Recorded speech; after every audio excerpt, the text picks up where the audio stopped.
Next question. Question 2. What are the common hobbies for young people in your country?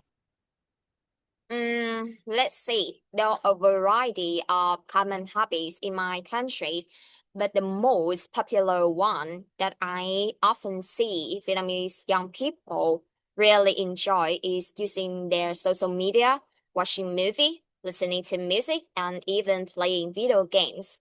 Additionally, I also see them really enjoy outdoor activities such as jogging, running, and cycling, which is very beneficial for their well-being. And I really encourage young people to do that more and more in the future. However, there's also latest trend of taking photos and making the short videos. Since they really enjoy sharing their experience on their social media accounts. Question 3. Would you encourage your children to play sports? Without shadow of doubt, I would say definitely yes. I believe playing sport are very good for our mental and physical well-being, especially when it comes to for the children, as sport can help children to stay active while learning many social skills and build the discipline as well. More importantly, I believe the sport can even teach the children how to deal with the winning and the losing, which are beneficial and valuable for their life later on. So I would conclude by saying that I totally encourage my children to play at least one sport they genuinely enjoy in their life. The next question. Question 4. Is there anything you don't like about sport? Absolutely, yes. There's one thing that always get on my nerves is that how competitive players can get during playing. What I'm trying to say is that they pay attention too much about winning or losing rather than just having fun while playing. For example, some team sport like basketball or football, the players can easily get intense and even argue over the small things. Personally, I prefer the sport that have a much more relaxed and social nature, such as playing badminton or swimming, which allows me to be both active but also play in a much more enjoyable way. Now, we shall begin the second part of our test. Your topic is, describe a famous author that you know. When it comes to the topic, the first writer that comes to my mind is Nguyễn Nhật Ánh, which is seen as one of the most popular author in Vietnam.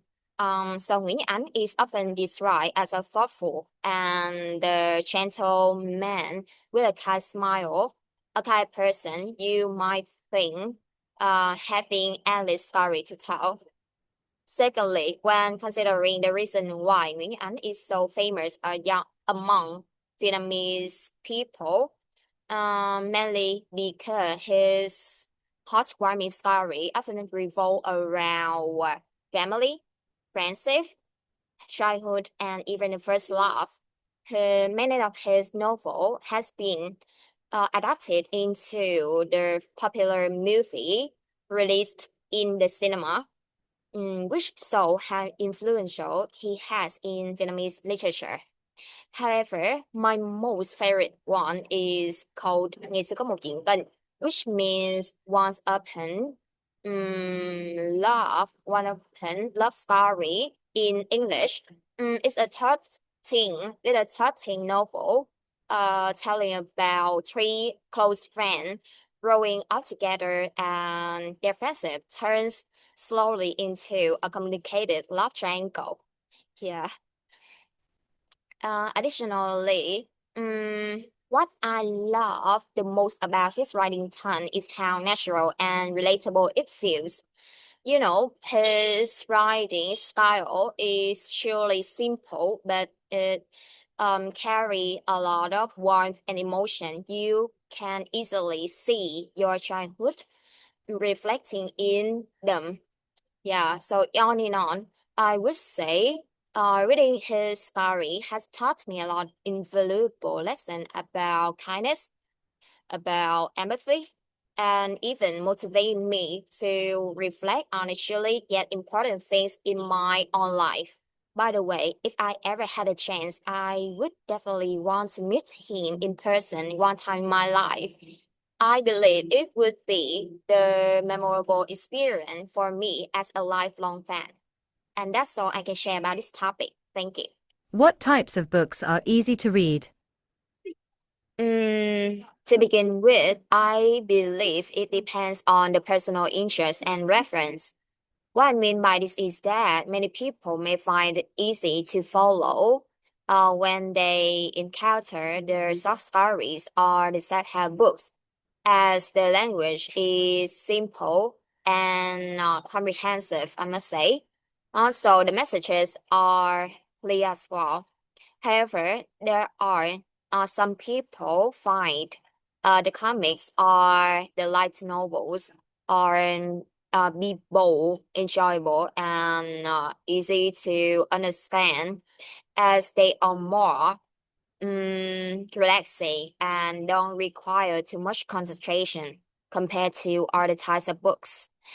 However, I mean, overall, I would end by saying that the more connection between the content of the book and the real life actually impact on the easier nature of the story is and will be. What are the disadvantages of emails compared to handwritten letters?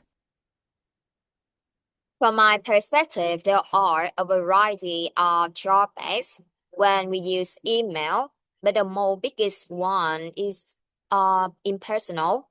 What I'm trying to say is that many people using it often complain that it lack the warmth and the emotional value compared to the handwritten letters.